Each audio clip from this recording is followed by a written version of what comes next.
Hello everyone, welcome back to গল্প কথা। আজকের এপিসোডে যে ঘটনাগুলি আছে কিন্তু ভয়ের। অনেক দিন পর আবার ফিরে আসলাম। আশা করব আজকে যে ঘটনাগুলি আছে তোমাদের কিন্তু বেশ ভয় লাগবে। ঘটনা যাওয়ার আগে বলতে চাই, যারা এখনও অবধি গল্প কথাকে সাবস্ক্রাইব করনি অবশ্যই কিন্তু গল্প কথাকে সাবস্ক্রাইব করে গল্প কথার পাশে থাকো এবং তোমাদের ঘটনা কেমন লাগছে সেটা কিন্তু অবশ্যই কমেন্ট করে জানাতে ভুলো না। আজকের যে প্রথম ঘটনাটি আছে লিখেছে রাজা বসাক। তিনি ঘটনাটি যেভাবে লিখেছে আমি ঠিক সেভাবেই পড়ছি। ঘটনাটা ঘটেছিল 2000 সালের এক শীতের রাতে। আমি তখন কলকাতায় ছিলাম, কিন্তু একটা জরুরি কাজে কয়েকদিনের জন্য উত্তরবঙ্গে যেতে হয়েছিল। জায়গাটা খুবই অজানা, একটা ছোট্ট গ্রাম যেখানে থাকার জন্য মাত্র কয়েকটা গেস্ট হাউস ছিল। গেস্ট হাউসটা মোটামুটি পুরনো, কিন্তু আমার অন্য কোনো উপায় ছিল না। ম্যানেজার দীনেশ কাকু আমাকে রুম দেখিয়ে বলেছিলেন, স্যার রুমটা ভালো, কিন্তু রাতে দরজা ভালো করে বন্ধ করে দেবেন। আমি হেসে বললাম, কেন, চোর আসে নাকি? দীনেশ কাকু অদ্ভুতভাবে চুপ করে রইলেন, শুধু বললেন, রাত 12টার পর বের হবেন না। আমি ব্যাপারটা বেশি গুরুত্ব দিলাম না। রুমটা বেশ আরামদায়ক, জানালা দিয়ে চাঁদের আলো পড়ছিল। সন্ধ্যাবেলায় কাজের জন্য ল্যাপটপ নিয়ে বসেছিলাম, আরাম করে চা খাচ্ছিলাম। কিন্তু রাত 12টার পরেই এই ঘটনাটা ঘটতে শুরু করলো। রাত তখন প্রায় 12:30 বাজে। আমি ঘুমোতে যাচ্ছিলাম, এমন সময় হঠাৎ করেই দরজার কাছে ঠক ঠক শব্দ হলো। আমি ভুরু কুঁচকে দরজার দিকে তাকালাম। কেউ কি ভুল করে আমার রুমে এসেছে? আমি দরজার কাছে গিয়ে জিজ্ঞাসা করলাম, কে? কোনো উত্তর এলো না। দরজার নিচের ফাঁক দিয়ে দেখার চেষ্টা করলাম। সাদা কাপড়ে ঢাকা একটা ছায়া মূর্তি দাঁড়িয়ে আছে। ঠান্ডা ঘাম ছুটে গেল। আমি দরজাটা ধাক্কা দিয়ে একবার খুলতে চাইলাম, কিন্তু কিছুই ছিল না। শুধু করিডোরটা ফাঁকা পড়েছিল আর জানালার পর্দা অদ্ভুতভাবে দুলছিল, যদিও বাতাসের কোনো চিহ্ন মাত্র ছিল না। আমি মনে করলাম হয়তো ক্লান্তির কারণে ভুল দেখেছি। দরজা বন্ধ করে আবার শুয়ে পড়লাম, কিন্তু ঠিক 1টা বাজতেই জানলার বাইরে কারো ফিসফিস করে আওয়াজ শোনা গেল। আমার জন্য দরজা খুলবে না। আমার শরীর কেমন যেন হিম হয়ে গেল। আমি উঠে জানলার কাছে গিয়ে বাইরে তাকালাম। সামনের বাগানে একটা মেয়ে দাঁড়িয়েছিল। সে সাদা শাড়ি পরেছিল, চুলগুলো কাঁধের সামনে ঝুলেছিল, আর তার চোখ একেবারে ফাঁকা, যেন তার ভেতরে কোনো জীবন নেই। আমি ধীরে ধীরে পিছিয়ে এলাম, কিন্তু তখনই দরজায় আবার সেই ঠক ঠক শব্দ হলো। আমি দরজার দিকে তাকাতে দেখলাম দরজার নিচে থেকে কারো একটা হাত ধীরে ধীরে ঘরের ভেতরে আসছে। আমি চিৎকার করে উঠে পড়লাম, কিন্তু সেই মুহূর্তে লাইট বন্ধ হয়ে গেল। গভীর অন্ধকার। আমি কাঁপতে কাঁপতে মোবাইলের ফ্ল্যাশটা চালালাম। আলোটা ফেলতে দেখলাম বিছানার কোনায় সেই মেয়েটা বসে আছে। তার ফাঁকা চোখগুলো এক দৃষ্টিতে আমার দিকে তাকিয়ে আছে। সে হঠাৎ ফিসফিস করে বলল, তুমি তো এসেছো, এবার আমাকে নিয়ে যাবে। আমি প্রচণ্ড ভয় পেয়ে যাই। আমি কি করব কিছুই বুঝে উঠতে পারছিলাম না। হঠাৎই আবার ঘরের লাইটটা জ্বলে উঠল। দেখলাম ঘরের ভেতরে কেউ নেই। সেই রাতটা কোনো রকম ঘরের ভেতরেই কোনো রকমভাবে কাটিয়ে দিলাম। সকালবেলা হতেই গেস্ট হাউসে যিনি কেয়ারটেকার ছিলেন তাকে সমস্ত ঘটনা খুলে বললাম। তিনি আমায় বলল যে আমি যদি ঘরের বাইরে বেরোতাম তাহলে আমার বিশাল বড় একটা বিপদ হয়ে যেতে পারত। আমি বললাম যে কি এমন হয়েছিল এই গেস্ট হাউসে। তখন উনি বলে যে কিছু বছর আগে এখানে একজন হাজব্যান্ড ওয়াইফ ঘুরতে আসে এবং এসে তাদের মধ্যে কোনো কারণে ঝামেলা অশান্তি হয় এবং হাজব্যান্ড এখান থেকে চলে যায়। 2 দিন পরে সেই ঘরের দরজা বন্ধ থাকায় তারা যখন দরজা ভাঙে তখন দেখে যে একটা মেয়ের ঝুলন্ত দেহ, যেটা সেই হাজব্যান্ডের স্ত্রী। এরপর থেকেই যারাই এই গেস্ট হাউসে এসছে তাদের সাথে এমন অনেক ঘটনা ঘটে গেছে এবং একজন নাকি ছাদ থেকে পড়ে গিয়ে মারাও গেছিল। এটাই ছিল ঘটনা। আজকের প্রথম ঘটনাটা কিন্তু বেশ অদ্ভুত ছিল। তোমাদের কেমন লাগলো অবশ্যই কিন্তু কমেন্ট করে জানিয়ে দাও। এবং যারা আজকে ফার্স্ট টাইম গল্পকথার ঘটনা শুনছো তাদেরকে বলবো চ্যানেলটি সাবস্ক্রাইব করে গল্পকথার পাশে থাকো। এবং তোমরা যদি আমাকে ঘটনা পাঠাতে চাও কি করতে হবে, ডিসক্রিপশন বক্সে একটি হোয়াটসঅ্যাপ নাম্বার দেওয়া আছে, তোমরা সেখানে আমাকে ঘটনা লিখতে পারো, অথবা তোমরা আমাকে ইমেলের মাধ্যমে ঘটনা লিখে পাঠিয়ে দিতে পারো। আজকে যে দ্বিতীয় ঘটনাটি আছে লিখেছে বরিন্দে, এবং তিনি ঘটনাটি যেভাবে লিখেছে আমি ঠিক সেভাবেই পড়ছি। ঘটনাটা বেশ কিছু বছর আগে। রমেনদা আমার বাড়ির দোতলায় থাকে।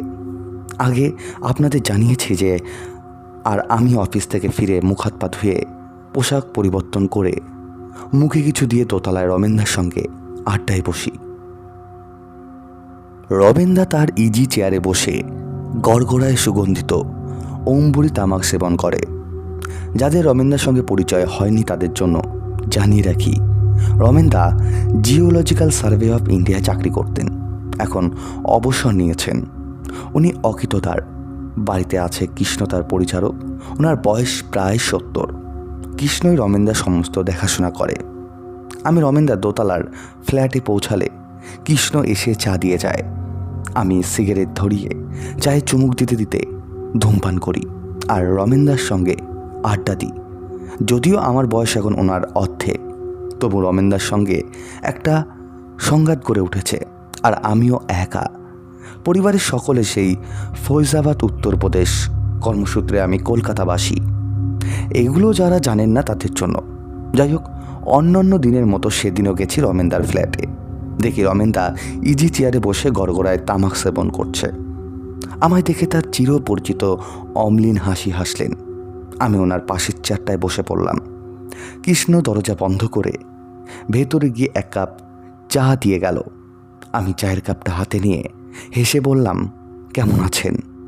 উনি এক মুখ অম্বরী তামাকের ধোয়া উদগিরিন করে বললেন, এখন তো চলছে, তবে কী আর হয় বলা মুশকিল। আমি লিকার চায়ে চমক দিয়ে বললাম, কেন, এমন কেন বলছেন? রমেনদা আবার হাসলেন। তারপর একটু গুছিয়ে বসে বললেন, তবে বলি শোনো। আমি চায়ের কাপটা সেন্টার টেবিলটায় রেখে একটা সিগারেট ধরিয়ে রমেনদার মুখের দিকে চেয়ে রইলাম। রমেনদা বলা শুরু করলেন, তখন তাঁবু ফেলেছি মধ্যপ্রদেশের জঙ্গলে। সেখানে কি কি খনিজ পাওয়া যেতে পারে তার সন্ধানে, সঙ্গে দুজন সহকারী, দুটো তাঁবু আর অন্যান্য জরুরি সরঞ্জাম, শুকনো খাবার আর জল। যাই হোক, প্রথম দিনটা ম্যাপ দেখে কোনো কোনো অঞ্চলের মাটি পরীক্ষা করা হবে সেটা নির্দিষ্ট করতে গেল। এই জঙ্গলে বাঘ থেকে হরিণ সবই আছে। আমাদের সঙ্গে দোলনো বন্দুক দুটো আছে। তা সারাদিনটা এই কাজে কেটে গেল। খানিকটা বিশ্রাম নেওয়ার জন্যে কিছু মুখে দিয়ে সিগারেট ধরিয়ে নিজেদের মধ্যে আগামীকালের কাজের পরিকল্পনা করছি।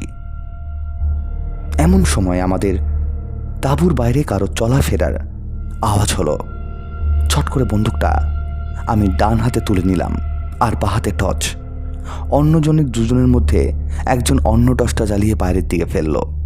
তারপর গিয়ে দেখি কোথাও কিচ্ছু নেই। আমার দুজন সহকর্মী দুটো টর্চ জেলে বাইরে ফেলল, কিন্তু কিছুই চোখে পড়ল না। আমার আবার তাঁবুতে ঢুকে বসলাম। আরও কিছুক্ষণ নিজেদের মধ্যে আগামীকালের পরিকল্পনা করছি। তাঁবুতে শুয়ে পড়লাম। একটা তাঁবুতে ওরা দুজন আর একটাতে আমি। ভেতরে ব্যাটারি চালিত লণ্ঠন জ্বলছে। আমি একটি স্লিপিং ব্যাগের মধ্যে শুয়ে আছি। চতুর্দিকে ঝিঝি ডাকছে। দূরস্থিত শিয়ালদের সম্মিলিত ডাক রাতের প্রহরে জানানা দিচ্ছে। আমি বন্দুকটা ডান পাশে আর টর্চটা মাথার কাছে রেখে শুয়ে আছি। মাঝে মাঝে বহু দূর থেকে বাঘের ডাক শুনতে পাচ্ছি। কখনো রাত চড় পাখি ডাকছে, কখনো অন্য পাখি, আর শুকনো পাতা উড়ে যাওয়ার শব্দতে আছেই। বাইরে শুধুই জঙ্গল। এই পরিমণ্ডলের বেশিরভাগ শহরের লোক ভয় পেয়ে যায়, কিন্তু আমার এসব গা সরা হয়ে গেছে। তাই অচিরেই চোখের পাতায় তন্দ্রা ভর করতে লাগলো। একসময় ঘুমিয়ে পড়েছি, খেয়াল নেই। হঠাৎই কোনো কারণে ঘুমটা ভেঙে গেল। প্রথমে যেটা চোখে পড়ল, তাঁবুর বাইরে যাওয়ায় পদ্মায় দুজোড়া সবুজ মণিহীন চোখ আমাকে দেখছে। আমি ধীরে ধীরে ডান হাতে বন্দুকটা উপরে রাখলাম, বা হাতে মাথার কাছে টর্চটা নিলাম। তারপর অতর্কিতে টর্চটা জেলে তাঁবুর মুখ খুললাম। দেখি মণিহীন দুটো চোখ জোড়া শূন্যে ভাসছে। আমি যার পরে নেই অবাক, একটু ভীত। কি মনে হতেই ডান হাতের বন্দুক তুলে ধা করে ট্রিগার টিপে দিলাম। গুরুম গুরুম করে চারদিকে কাঁপিয়ে আওয়াজ হলো, কিন্তু তাতে কিছুই বৈলক্ষণ হলো না। চোখ জোড়া একইভাবে আমার দিকে চেয়ে রইল, শূন্যে ভাসমান অবস্থায়। আমি কিংকর্তব্য বিমূঢ়, আমার মাথা ঝিমঝিম করছে। আমার পাশের তাঁবু থেকে কেউ বেরিয়ে এলো না, বন্দুকের আওয়াজ সত্ত্বেও। এবার সেই সবুজ চোখ জোড়া মণিহীন ধীরে ধীরে এগিয়ে আসতে লাগলো আমার দিকে।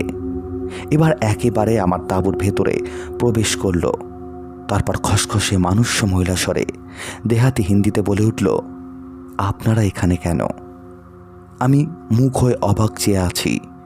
আবার সে কণ্ঠস্বর বলে উঠল, আপনারা এখানে কেন? আমি মনে জোর এনে আমতা আমতা করে বললাম, আপনারা কারা?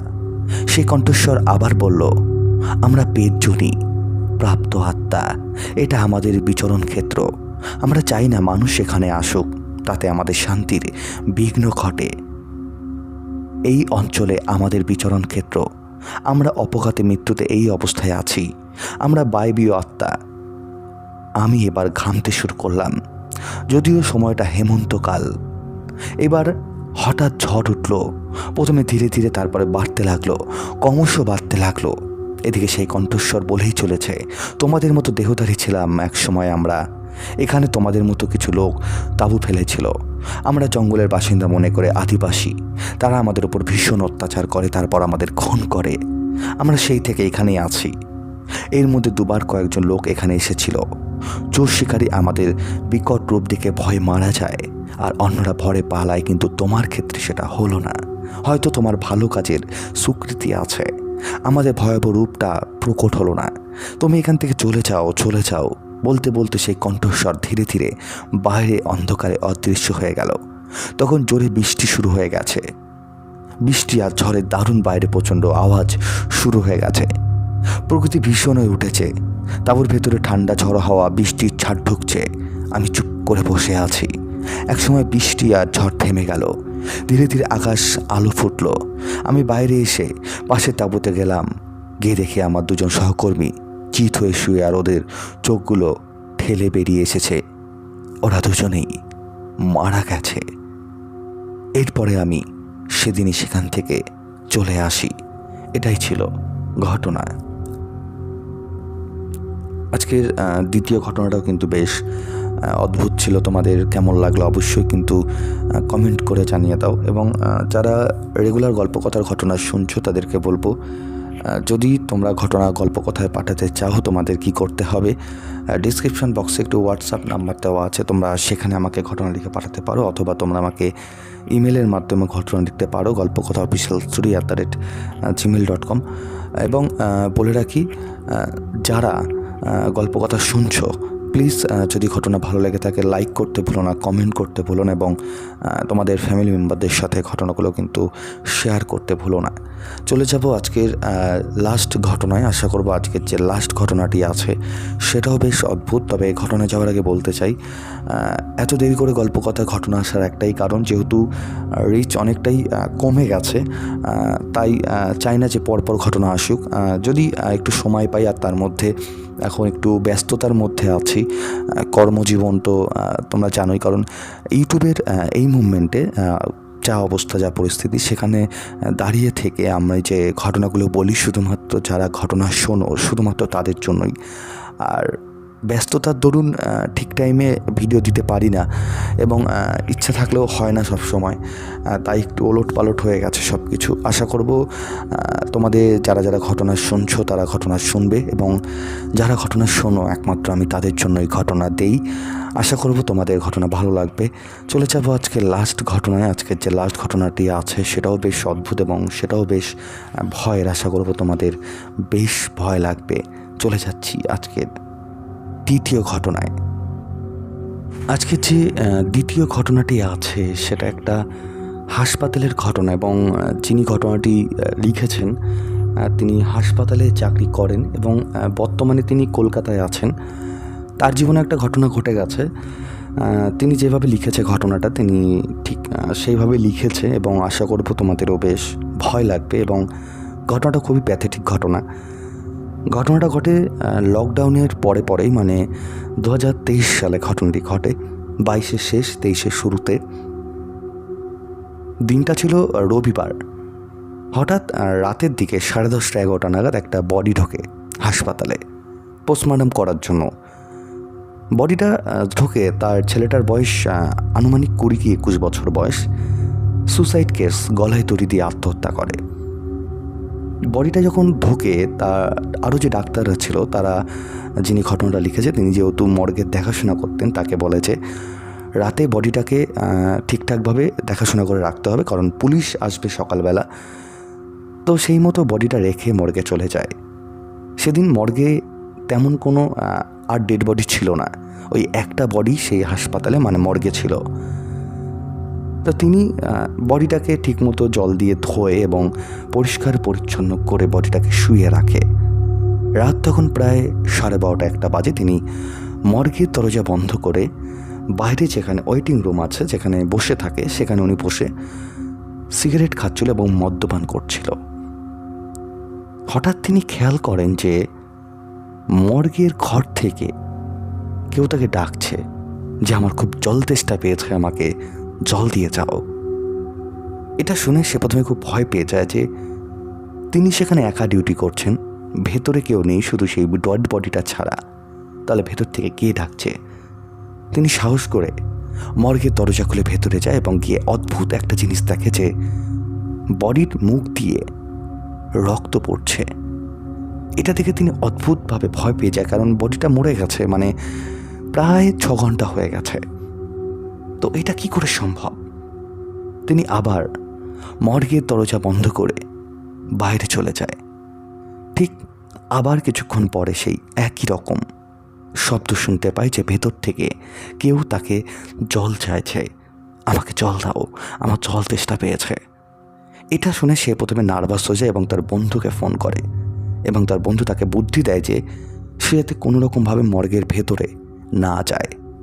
এবং সে তার কথা শোনে এবং তিনি মদ্যপান করতে থাকে। প্রথমে তিনি ভাবেন হয়তো তিনি মদ্যপান করে আছে বলে হয়তো তিনি ভুল কিছু শুনছেন, কিন্তু না।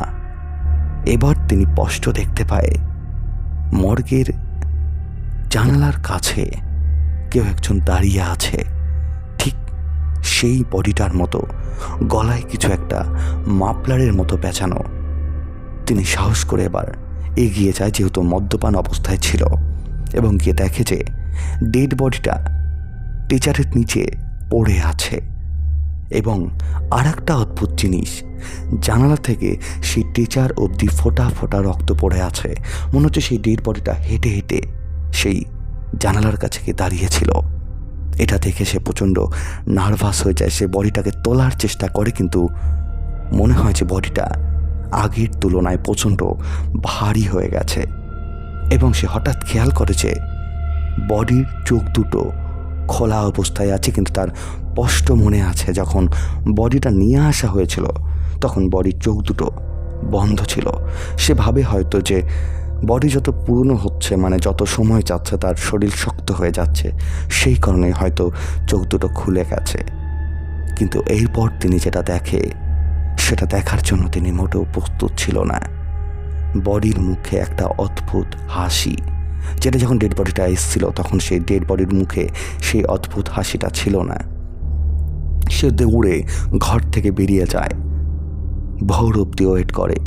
ভোরবেলা যখন রুমে যায় তখন একটা জিনিস দেখে অদ্ভুত হয়ে যায়। প্রথমে যখন বডিটা এসেছিল সেই বডিটাকে যেভাবে স্নান করিয়ে রাখা হয়েছিল ঠিক সেইভাবেই বডিটা আছে। এটাই ছিল ঘটনা। এরকম ঘটনা, অদ্ভুত ঘটনা মর্গে ঘটে, শুধু একজনের সাথে না, যারা মর্গে চাকরি করে তাদের বহুজনের সাথে ঘটনা এরকম ঘটে। এটাই ছিল ঘটনা। যদি ভালো লাগে অবশ্যই ঘটনাটি পড়ে শুনিও। ঘটনাগুলি কেমন লাগলো অবশ্যই কমেন্ট করে জানিয়ে দাও। আজকের প্রত্যেকটা ঘটনা কিন্তু বেশ ভয়ের ছিল। তোমরা যারা আজকে ফার্স্ট টাইম গল্পকথার ঘটনা শুনছো তাদেরকে বলবো চ্যানেলটি সাবস্ক্রাইব করে গল্পকথার পাশে থাকো, এবং যারা গল্পকথায় ঘটনা পাঠাতে চাও তাদের কি করতে হবে, ডিসক্রিপশন বক্সে একটি হোয়াটসঅ্যাপ নাম্বার দেওয়া আছে, তোমরা সেখানে আমাকে ঘটনা পাঠাতে পারো, অথবা তোমরা আমাকে ইমেলের মাধ্যমে ঘটনা লিখতে পারো। এবং বলে রাখি, গল্পকথা কিন্তু কোনো রকম কুসংস্কারকে প্রমোট করে না। আমরা ঘটনাগুলি শুধুমাত্র এন্টারটেনমেন্ট হিসেবে বলি। আশা করব গল্পকথা পরিবারের যত সদস্যরা আছো যারা ঘটনা শুনছো তারাও কিন্তু ঘটনাগুলিকে শুধুমাত্র এন্টারটেনমেন্ট হিসেবে গ্রহণ করবে। কেমন লাগলো আজকে ঘটনাগুলি অবশ্যই কমেন্ট করে জানিয়ে দাও। দেখা হচ্ছে সামনের দিন ঠিক রাত 10টায়। তবে লাস্ট একটা কথা বলে রাখি, যারা এখনও সাবস্ক্রাইব লাইক করোনি অবশ্যই কিন্তু লাইক এবং সাবস্ক্রাইব করে দাও। কারণ তোমরা যদি লাইক সাবস্ক্রাইব না করো বা কমেন্ট না করো তাহলে কিন্তু রিচ কিন্তু বাড়বে না। তাই আমি তোমাদের কাছে রিকোয়েস্ট করবো, যদি ঘটনা ভালো লাগে অবশ্যই লাইক কমেন্ট করে গল্পকথার পাশে থাকো। অনেক ধন্যবাদ আজকে 3টি ঘটনা শোনার জন্য। দেখা হচ্ছে সামনের দিন ঠিক রাত 10টায়।